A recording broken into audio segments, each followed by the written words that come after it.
ایک نوجوان جب ایک ہسپتال میں اپنے دوست کی تیمارداری کے لیے گیا تو اسی ہسپتال میں لمبے عرصے سے چلنے پھرنے سے معذور صرف سر کو ہلا سکنے کی قوت رکھنے والے مفلوج اپنے محلے کے اس بزرگ کے بستر پر بھی گیا تاکہ اس کی تیمارداری کر سکے۔ حال احوال اور خیر خیریت پوچھنے کے بعد اس نے بزرگ سے پوچھا، بابا جی، اس معذوری اور اپاجی میں یقیناً آپ کے دل میں کوئی خواہش تو ضرور ہوگی۔ نوجوان کا خیال تھا کہ بابا کہے گا کہ بیٹا، میری خواہش ہے میں تندرست ہو جاؤں، چلوں پھروں، بھاگوں دوڑوں اور دنیا دیکھوں۔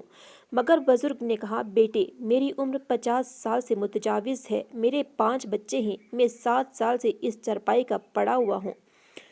مجھے نہ ہی چلنے پھرنے کی خواہش ہے اور نہ ہی اپنے بچوں سے ملنے کی کوئی حسرت، اور نہ ہی میں لوگوں کی طرح روزمرہ زندگی کی عام زندگی گزارنا چاہتا ہوں۔ نوجوان نے حیرت سے بزرگ کی طرف دیکھا اور پوچھا، تو پھر آپ کیا چاہتے ہیں؟ بزرگ نے بھرائی ہوئی آواز میں کہا، بس میں اس ماتھے کو زمین پر ٹکانا چاہتا ہوں۔ میری اتنی سی خواہش ہے کہ اس رب کو ویسے سجدہ کروں جیسے دوسرے لوگ کرتے ہیں، نعمتوں میں گرے، خوشیوں میں مگن، بیماریوں، ورموں، زخموں اور دوائیوں سے محفوظ، پھر بھی ایسی ناشکری کہ رب کے حضور سر جھکانے کی فرصت نہ ہو۔